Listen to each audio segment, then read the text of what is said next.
High fly ball into right field. She is gone. In a year that has been so improbable, the impossible has happened. This one by Mattingly. Oh, hang on to the roof. Goodbye home. Dodge Mattingly. Taco makes one. Deep left field. Down the line. That ball is out of here. Out of here. He's gone. And the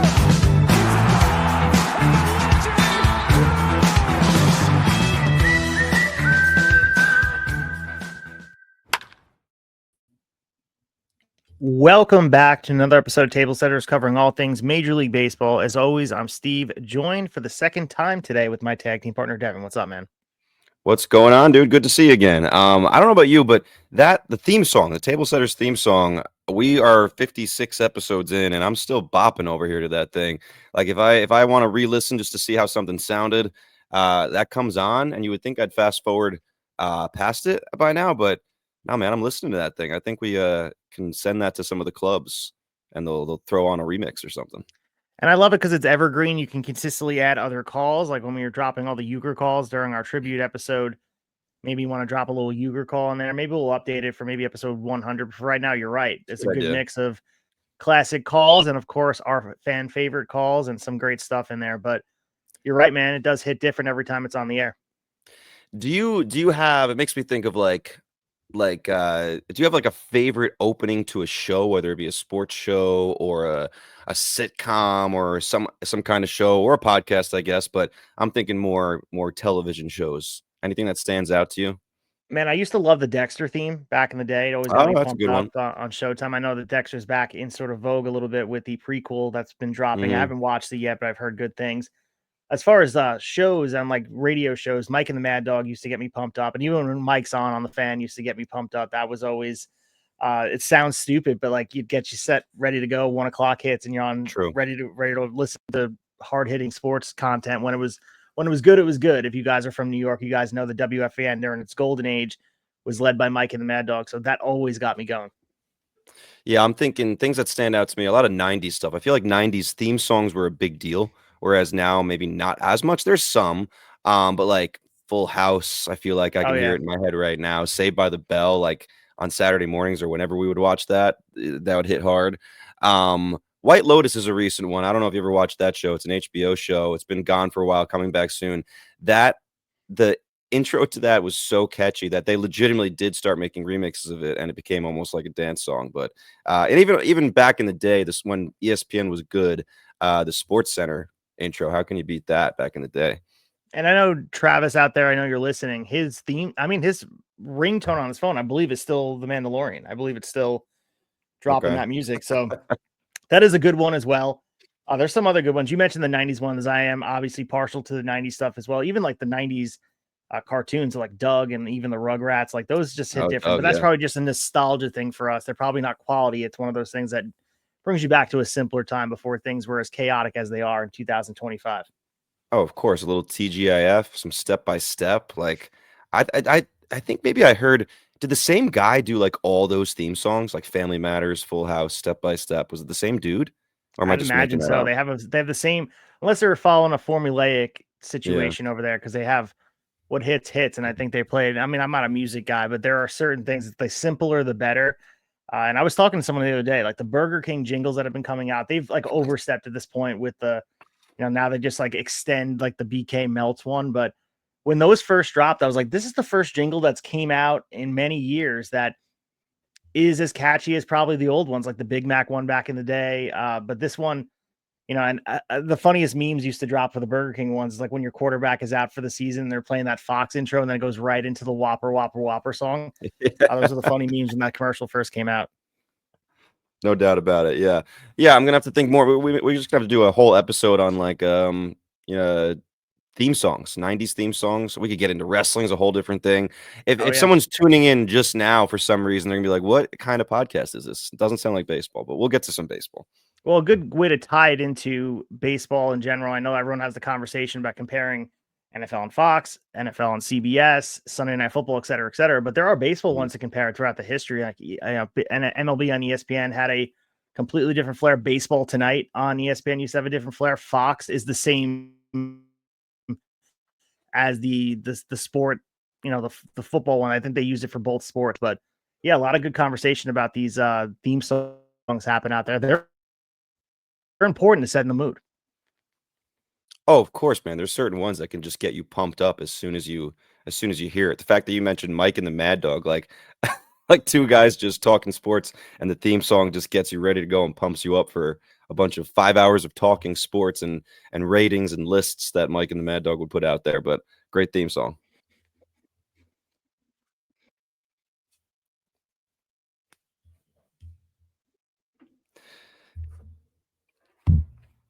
All right, Steve's freezing up here, so while he gets the Wi-Fi sorted, I'm going to keep talking so there's not just dead air here.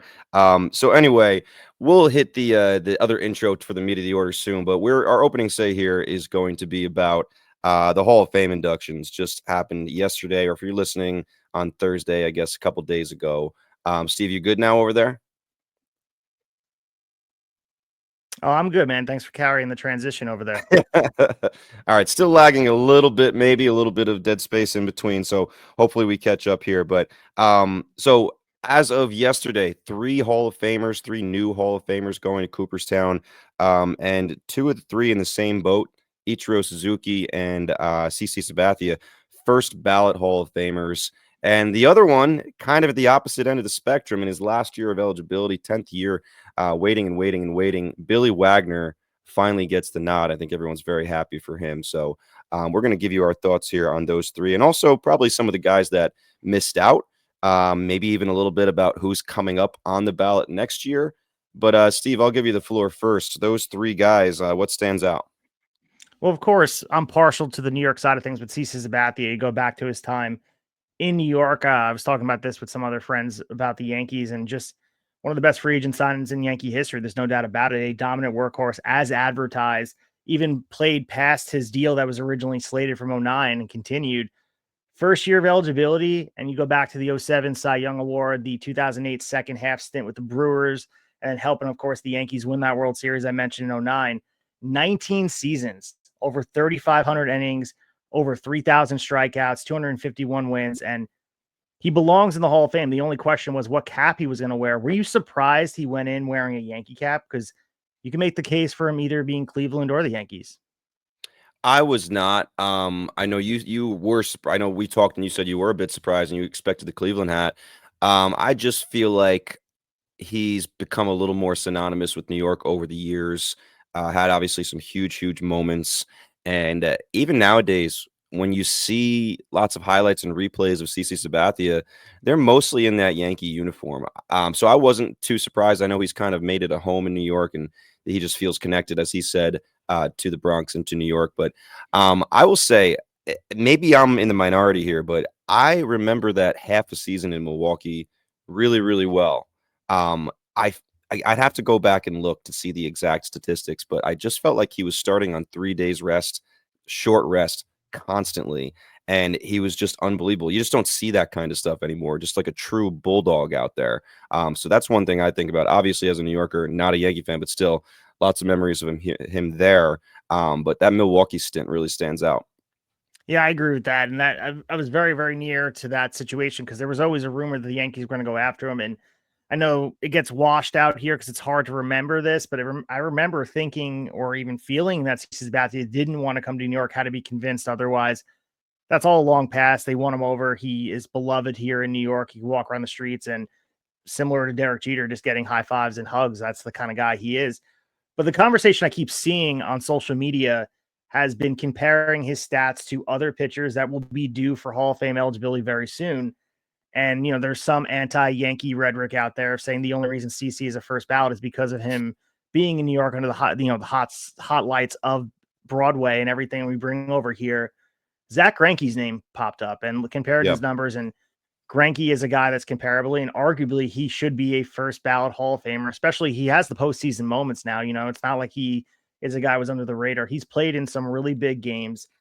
I believe Greinke should be a first ballot Hall of Famer. There's no doubt about it. It's just like CC. You can make the argument Greinke's had a better career than CC. I know that might be debatable for some, but go back and look at Greinke's baseball reference page. The guy has been unbelievable. But your thoughts on the Greinke stuff, because I know they've been conversated about all day. Yeah, I saw that narrative as well about like, all right, CC has a first ballot. Would he be a first ballot guy if he didn't end up in New York? Like, say he stayed in Cleveland for a long time or re-signed in Milwaukee or something like that. It's a hard argument to really talk about because if he was somewhere else, you don't know the games he would have been involved in. And like it or not, maybe he was involved in more big games and big moments in the New York spotlight. So there is something to that.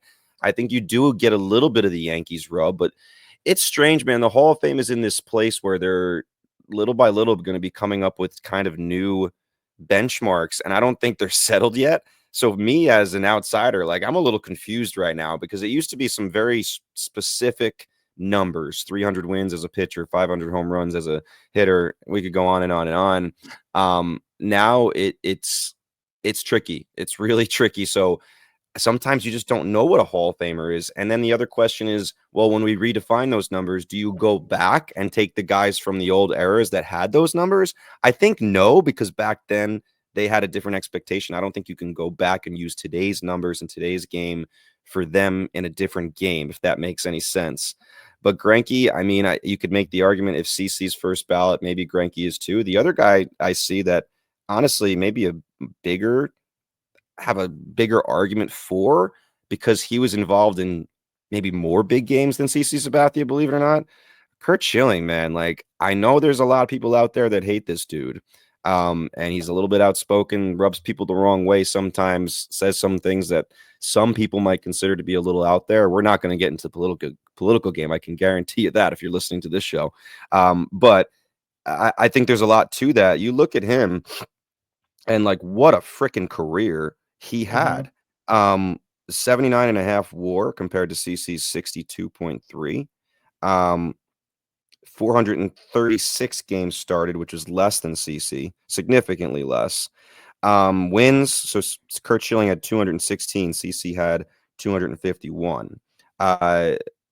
Curt Schilling actually had 22 saves, interestingly enough. 3.46 ERA compared to CC's 3.74. I think that number is the one that people get stuck on with CC. They see 3.74 and they're like, that's a Hall of Famer. And I get that, but you got to look at the whole picture there.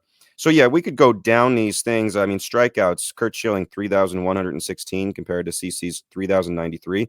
And that was done in far less games started as well. So, I mean, I think Curt Schilling has a hell of a case. And, like, how can you not think of him in Arizona with Randy Johnson, like making that run with the Diamondbacks, or even bigger with Boston with the bloody sock? Like, dude, this guy, to me, if CC's a Hall of Famer, I think Curt Schilling has to be a Hall of Famer. Yeah, and there's always the character stuff that keeps people out. We will have this debate forever, maybe until our generation takes over those baseball writer seats, and maybe there's more progressive mindset of just separating the player from whatever else is going on, and maybe the steroid players will eventually wind up in there. But you mentioned changing the metrics of how we measure Hall of Fame players, because for being honest, the way we measure players in totality has completely changed altogether. We use advanced statistics, all those things. And that's why I think the classic baseball era committee is so important. Like we're seeing Dick Allen and Dave Parker go in this year. It's important for us to reassess some of these players that were left off the ballot for other reasons. Like you said, maybe they didn't meet those benchmarks of things that we originally had slated as you have to reach this number. And if you don't, you're too short to ride the ride, you're not in the Hall of Fame. And I think that is important to redefine who these players are, because there are a lot of quality players now that we have the lens and the filters of these advanced statistics saying, yeah, we missed the mark. We need to reassess what's going on here. And, you know, I think it's hard to say in a world that we always have, we try to squeeze down the numbers to the finest detail. But to me, the eye test of like who was dominant, especially since we watched this era so closely as fans, thinking about CC Sabathia, when he took the hill, did he feel like the guy? And I think he's a guy on the field test. He is the ace, man. Like when he took the hill for the Yankees, when he did the same thing for the Indians at the time, he felt like the guy. And I think there's some piece of that for people that he feels like a Hall of Famer. And I know you can't quantify that. You can't put it in a box like you want to, but there's still that gut here. And that's what baseball's about sometimes. No doubt about it. And I'm another guy who always felt like a Hall of Famer, Ichiro. I mean, and that one is not a surprise at all. First ballot. He's as first ballot gets. I'll give you the floor. What are your thoughts on one person not voting for him? I think it's ridiculous. And I think some of these ballots, or all the ballots, should remain public, because if Ichiro Suzuki is not a Hall of Famer, then you just don't know baseball. And this guy, from the hitting prowess to his electrifying play and just transcending, and not to mention what he did over in Japan prior to coming here. And he began his career way later, and he had obviously to catch up to people. And I shared that in our group chat with players at the age of 26 that had two no hits by this amount of time. I'll pull up the stat in a second, but began in 2001, and he was a great player in Japan already. Instant sensation. This guy took over the world by storm. He took over Seattle. He became the biggest star there, and immediately that year, if you guys forget, American League MVP and Rookie of the Year in the same year. 116 win season in his debut year with the Mariners. This guy, 19 years in the MLB, over 3,000 hits, like I said, starting late. And oh, yeah, not to mention those 10 gold gloves, 10 all-star appearances. This guy was durable. This guy was every bit a superstar. And he is, in my opinion, a unanimous Hall of Famer. He should have went in 100% on ballots. Yeah, I just wonder what the one because this has happened before, right? This is not the first time. I Yeah. wonder what that one person is thinking. Like, is it a feather in their cap? Like, this might be an opportunity for me to be the only guy who doesn't vote. Like, I don't know. I wonder what, or if it's just someone who's been wronged by Ichiro. Like maybe Ichiro slept with this dude's wife. I don't know. Like anything's possible. To touch on that, I think it's because whatever voter, and this is mindset of, I want to give my vote to someone to keep them on the ballot. And we know Ichiro's getting in, but I think there's something to the prestige for a player like Ichiro deserves to be unanimous. And it's so egregious when you see even one person leaving him off their ballot. You wonder about their credibility of even having a voice in determining who a Hall of Famer is. Because if you don't think Ichiro is a Hall of Famer, I'll say it again, you don't deserve a voice out there. You don't know anything about baseball. If you just landed from the moon and got here and watched Ichiro play baseball, watch a highlight package, this guy was one of the best players in the game from the time he stepped foot in the field. And oh yeah, he did it after being an all-time great in Japan. And the stat I was talking about, Devin, was MLB hits by a member of the 3,000 hit club through age 26. Ichiro sitting at 0. Ty Cobb by age 26 had 1,600 hits. So just to put it in perspective, it's a wild thing because he had such a late start, obviously honing his legend over in Japan. So you got to appreciate that for what he did. Yeah, there are a lot of crazy stats that came out about all three of these guys. Ichiro probably the most. This is the one I liked the best that I saw MLB Network posted. Ichiro singled to begin the third game of his career in Major League Baseball in 2001.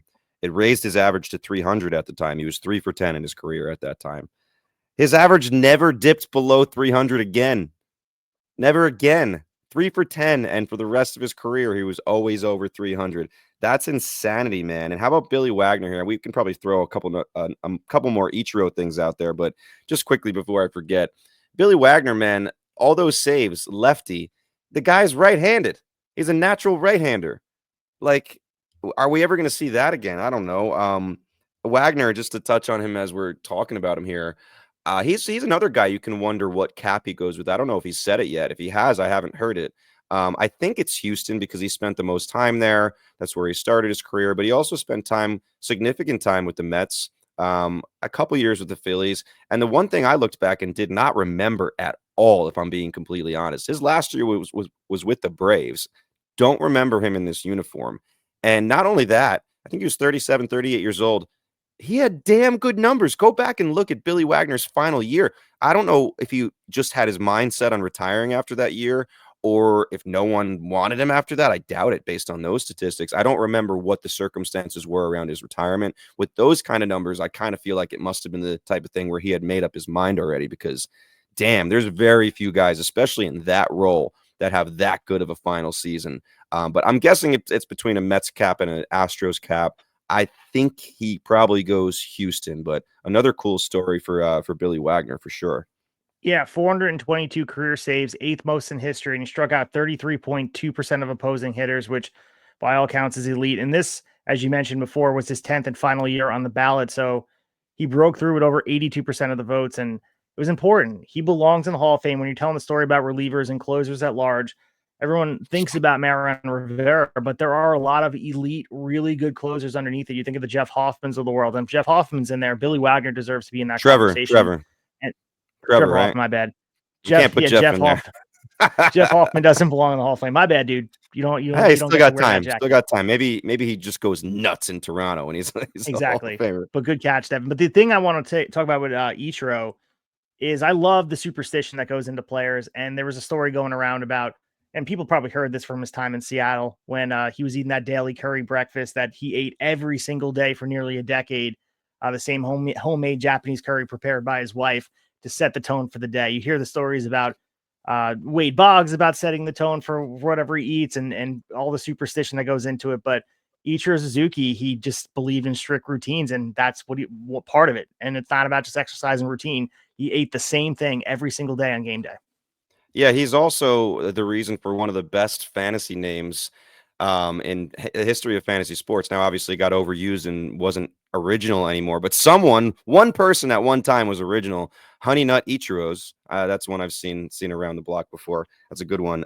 Billy Wagner too. How about this? The first Division III baseball player to be inducted into the Hall of Fame. He was a product of Ferrum. I hope I'm pronouncing that right. Ferrum. Ferrum College, Division III. So a lot of crazy things out of these three guys. And just to wrap it up, because I know this is going to be a shorter episode than usual here. We have a couple other things we want to talk about. The other thing I'm interested in is the guys that are going to be up or possibly up for Hall of Fame nomination next season, 2026 first-time Hall of Fame candidates. MLB Network put a post out there, and here are some of the names. Ryan Braun, Shin-Soo Choo, Edwin Encarnacion and his parrot on his shoulder, Gio Gonzalez, Alex Gordon, Cole Hamels, Matt Kemp, Howie Kendrick, Nick Markakis, Daniel Murphy, Hunter Pence, Rick Porcello, and Neil Walker. Any of those guys jump out at you? The thing is, it's just weird to hear their names on a Hall of Fame ballot. The fact that Edwin's on there is bizarre to me because it feels like he just retired.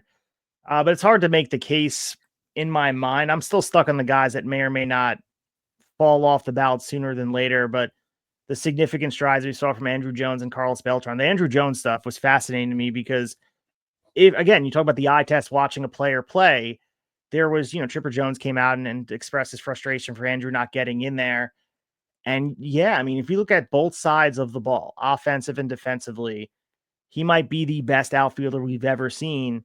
And look at the offensive stats. You can make the case for him, big moments. And I think similar to what we were talking about with CC, Chipper was saying if Andrew Jones would have done it under the limelight of New York, he'd be a bona fide Hall of Famer. Do you agree with that? Because Andrew Jones was a thorn in the Mets side, and I'm sure you watched him closely every season while he played. Yeah, so Chipper, his exact tweet was, I want to ask all Hall of Fame voters one question. If Andrew Jones plays for the New York Yankees for 15 years with 10 gold gloves, 400 home runs, and 1,300 RBIs, is he a Hall of Famer? Let me answer for you. First ballot. Time to have a conversation about Hall of Famers chiming in. 75 living members can make sure it's right. So it sounds like he wants Hall of Famers to have a bigger voice here. To answer your question, yeah, man, as far as you talked about CC just having that feel and that aura to him, right? And Andrew Jones, man, you're right. I watched a lot of him, and he was one of many Braves that tortured us, just smooth as silk in the outfield. And it's funny because his body type didn't look like he would be able to be that type of center fielder, like kind of a thicker guy, but just a hell of a player, could do everything. And it's funny because didn't he end up on the Yankees at one point for a very short time? He did, yeah. I mean, he obviously most known from 96 to 07 with the Braves, but made a stop with the Dodgers, obviously the Texas Rangers, Chicago White Sox, and the aforementioned New York Yankees made a stop there. But people look at that as far as the decline at the end of the career for him, and it was a steep drop off for him. But if you look at just the peak years of play, you can't fault the dude for staying in the game and continuing to get paid.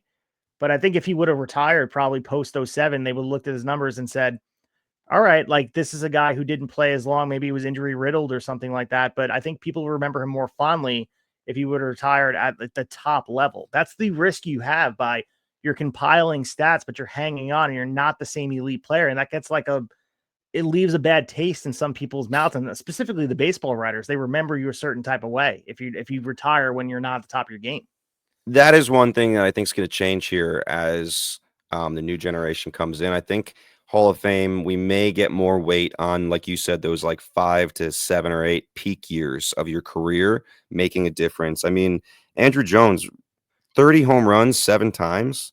Dude, 100 05, 51 home runs and yeah, 128 RBIs in 05. That is, come on. That's the best player in baseball that year. 30 home runs 7 times, 100 RBIs 5 times, 20 stolen bases 4 times. Like, guys, I mean, that's a lot. And add on That's top of a that the defensive prowess. And then we're not just talking, oh, yeah, he's serviceable out there. This guy could win you games by just being out there. No ball was getting past him if it was humanly possible to get to it. one of just 3 players in Major League history with at least 100 batting runs and 200 fielding runs. The only other 2 guys are Adrian Beltre, Roberto Clemente, Hall of Famers. Yep. Some of those stats are posted by Not Gaetti, to give him credit. Yeah, man, like, he's a guy I'd like to see in there. And the other conversation always goes towards some of those controversial lightning bolt players, Manny Ramirez, who's entering his final year of eligibility in 2026, and A-Rod as well. These are players that I believe you can't tell the full story of baseball without their numbers. And if you look at Manny Ramirez's numbers, and again, I know it's tinged with all the stuff that has gone on extracurricular, but in my opinion, I know it may piss Boston fans off if you're listening. How is David Ortiz in there and Manny Ramirez isn't? You know what I mean? Like, I don't understand. Like, if you're going to hold Manny accountable for things that went on, David Ortiz was on that original list too that A-Rod was on as well. And somehow, why? Because he's smiling and laughing, people don't hold him accountable for it. I think they all should be in for, and Ortiz's numbers, to me, warrant him being a Hall of Famer. But why is he graded on a different scale than these other guys? I can't for the life of me figure out why Manny Ramirez and A-Rod aren't going to be put in the Hall of Fame. If you want to put some sort of metric in there that says, hey, this is a list they were on, you want to tell the story on their plaque even, same thing with Barry Bonds, but they need to be in there because when time and space is gone and we are all dust, how can you tell the story of baseball without those 3 players? I don't think you can, especially in the last 50 years. Yeah, that's what I want. That's what I think the Hall of Fame should be, the story of baseball, as you said. And I mean, Barry Bonds not in there. It's a shame because, like, we talked to Mike Petraglia about the Reds and we asked him about Pete Rose, and he just thinks Pete Rose's family is not going to let it happen. Like, it was either put him in when he's alive or don't put him in. Those are his wishes, apparently. So, like, that may be a forever thing. And that stinks because, like, what a big piece of baseball history. And why can't you tell the bad with the good? Like, I think you can. It's people want to. We go to museums, and what do you see at museums? You see some bad stuff too, right? It's not all rainbows and butterflies at a museum that's like, teaching you about history. So why can't the Hall of Fame have these players in, and you can mention a Barry Bonds was unbelievable, but did play as a part of this steroid era and the Balco stuff. And I don't know. I mean, obviously it gets to be a slippery slope at points, but I think the obvious ones, like a Barry Bonds, like an A-Rod, they got to go in. Yeah, and again, looking at Manny Ramirez, like you want to talk about the eye test and guys that come up in big moments, and especially you set the precedent. Like, David Ortiz has remained one of the most beloved figures in baseball despite all of this, and he was in the first year over 70% of the vote. Like, he gets a pass for whatever reason, even though he was on the New York Times claim that, all the banned substances, and he was on the same list. So I don't understand. And again, I think he should be in the Hall of Fame, but what are we doing that he's not held accountable for? Why? Because he denied it and laughed about it? I just don't get it. Yeah, and the other thing is, it hurts my heart to say this a little bit, but, like, talking about the era before the David Ortiz and the A-Rod, like the Mark McGwire Sosa era, the real steroid era, when, like, who knows what percentage of players were using some of this, at least a little bit. It's kind of rough to just take out the guys that we have evidence on when there's probably so many other guys that also used. Exactly. Yep. Like you look, and again, these are not me throwing accusations, but like you look at a Jeff Bagwell, Mike Piazza, that's my guy. Are you telling me those 2 never touched those things? I don't know. Maybe they didn't. I hope they did not. But at that time, it was such an accepted part of the culture and the sport. Like, you got to look at the top players and the muscle-bound players and kind of assume that most of them were probably in on it at least a little bit. Maybe some did more than others, but you kind of, at a point, even Barry Bonds, the story of him, like, at a point, these guys felt like they just had to keep up. And like, all right, I can't let these guys do it and get so far ahead of me when I feel like I'm the better player. That was Bonds, right? 100%. He didn't like seeing McGwire and Sosa in the spotlight. So who knows? Anyway, that's a debate that'll go on and on forever until something changes. And I think things will change as, maybe even younger than us become maybe baseball writers that are your son's age will rise up and they look at things through a different lens. We see just social views change over time with the younger generation. And I think in baseball, it's the same thing here. There's a lot of old generation sitting in those seats that are holding people accountable for things that shouldn't even be on the ballot. And maybe the steroid thing is a sticking point, but there are some character flaws like the Kurt Schilling stuff that has always gotten in the way where people won't vote for somebody because they were mean to them. Like you hear those stories about, oh, this guy was mean to me, didn't give me the time of day. Does that make him not a Hall of Famer? Is that what this is about? So maybe we should go to more of an objective point of view, not subjective, like this baseball writers and this Hall of Fame vote process has become. So maybe like everything else, it has to change over time how we assess who is a Hall of Fame player. Yeah, and that's like I said earlier, kind of in the beginning of this conversation, that is what I'm curious about. Eventually, we do need some benchmarks to make it a little clearer. I know MLB Network had a very interesting conversation last year when Joey Votto retired, and they kind of made the point of like Joey Votto may be that line of demarcation of when things changed. Because if you remember, he was a guy that could hit for power, but at some point kind of changed his game to be really selective in the strike zone, sacrifice some power, and have an incredible, like crazy walk rate, which I think at a certain point in baseball history, no one gave a shit if you walked a bunch of times. They wanted to see if you had a ton of home runs and hit for average. And now you see a guy like Votto, and now even more than that, a guy like Juan Soto, who will probably retire with the most walks in history if everything continues to go the way it is.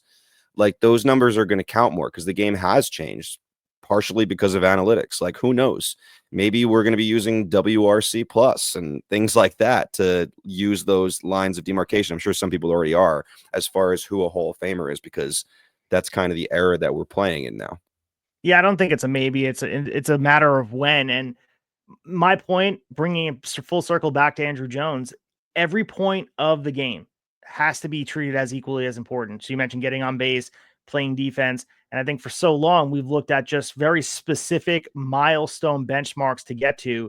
And I think we're moving past that. And I think objectively, we can assess who the best players of each generation are. And the conversation will continue. And to me, it's always just wild as we sit here in 2025 and seeing names of guys that, again, I mentioned Edwin, who's going to be on the ballot next year. And there's so many names out there. Like we just saw these guys play. And it felt like a lot of contemporaries that are playing today played against these guys. I don't know if it feels weird because I don't know, a Hall of Fame players back in the day on the ballot used to felt like they used to feel ancient to me. I don't know. I don't know. Is it weird to you? Of course. Yeah. I mean, I think we're at that age now where the majority of athletes are younger than we are. And it's like it's just starting to happen over the last couple of years. So it's going to be weird for a while.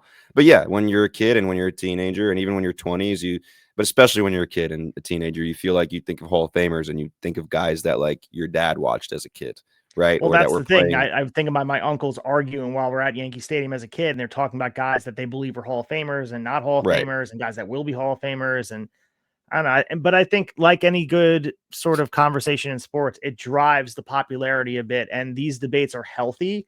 And that's how change is going to be made about how we assess the story of baseball and how it's told. Because I think that is the divide at Cooperstown. You want to walk in for someone who has no idea about baseball, maybe someone from another country steps foot in there and they can encapsulate. Maybe you can't do it all one day, but you should be able to go to plaque and all these different displays, beautiful at Cooperstown, and be able to kind of engulf yourself in the history of baseball without any piece missing, good or bad. Yeah, and we'll see what happens here, man. There's a few interesting guys that are still on the ballot that are steadily kind of increasing and gaining a little bit of support, kind of like Billy Wagner did over the years. And sometimes it's a long haul. It's not always as simple as a CC and a Ichiro getting in on year one.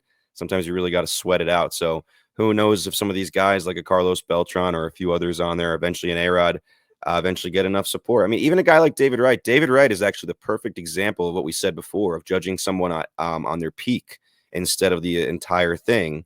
And it's interesting because he'll have more years on there. And if that does become a bigger push, you could even see a guy like that make the Hall of Fame if we judge somebody just by that peak. It's an interesting thought. Yeah, and the Beltron thing will definitely be interesting with him and being embroiled in the Astros controversy. And he'll be the first on there that really faces the verdict of will these guys be assessed like Altuve at the point when he gets to that point. Look at the numbers, yeah, probably a Hall of Famer, but will he be held accountable for the stuff that happened in 2017. We'll see. I mean, Beltran's the first metric there of it. But some other news before we get out of here. The Blue Jays finally signed a free agent 5-year deal, $92.5 million for Anthony Santander. Thoughts on this? Is this just an overpay, or do you feel like this is a guy that will really help the Blue Jays going forward and maybe be worth it after the 5 years are done? I mean, we just got to clap it up for them for finally landing a dude. I mean, AAV wise, I'm fine. The fact that it could become a 6-year deal, I don't love. And I don't know, man, like a little maybe pessimistic here just because of what's gone on with the Blue Jays. But when you look at it, they've committed a lot of money to Anthony Santander, Andres Jimenez, who I know is a great glove, but again, like the Guardians clearly wanted to get rid of him because of the money that he was going to be owed. You have a lot of money tied up in a very slow Anthony Santander, who is, not going to help you on defense at all. And then an Andres Jimenez, who is going to help you a ton on defense, but is still overpaid. So, like, it's weird. Like, the Blue Jays constantly seem to contradict themselves. Like, all of a sudden they add a ton of defense, and then they go get a guy like Santander. Maybe it makes sense because you have some balance there. The power is nice. The switch hitting is nice. But, like, if Vlad leaves next year and Bichette is traded away and maybe does well somewhere else and change of scenery, and you're just left holding the bag of Anthony Santander and Andres Jimenez, and maybe Gaussman's gone and Bassett's gone, and I think it still could get really messy there. So, like, I'm glad they are still being aggressive, I think, but it doesn't make me super optimistic that they're going to suddenly be a really good team for a long time. Well, the Freeze has thought a little bit here. They were able to get a guy, so I guess there's a win there, and whether it works out or not, Tony Taters is going to bring some electricity over there in Toronto at the very least.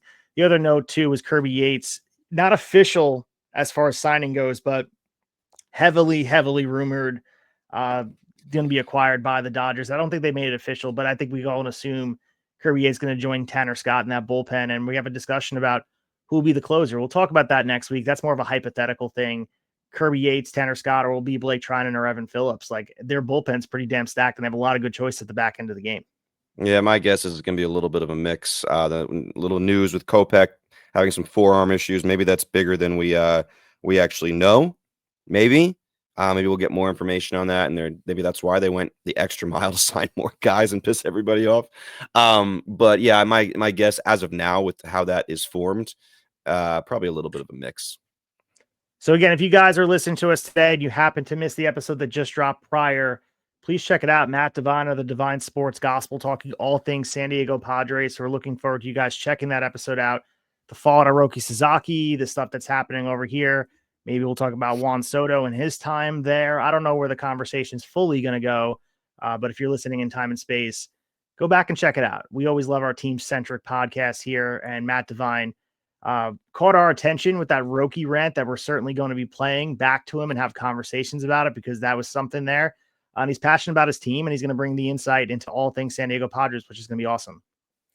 Hell yeah, man. And you give us a follow on YouTube, a subscribe. Even if you don't watch your stuff and you like to listen to us on audio, just give us some help there. We're trying to get our footing there. It's not necessarily our main focus, but it'd be nice to, if it's going to be up there, to have a little bit more footing. So if you're willing to help us on there and like some videos and subscribe, even if you don't think you're going to use YouTube for us very much and you're going to stick to Spotify and Apple and all the audio, that would be great. And also on Twitter, come tell us what your favorite theme song, TV, radio, what is it?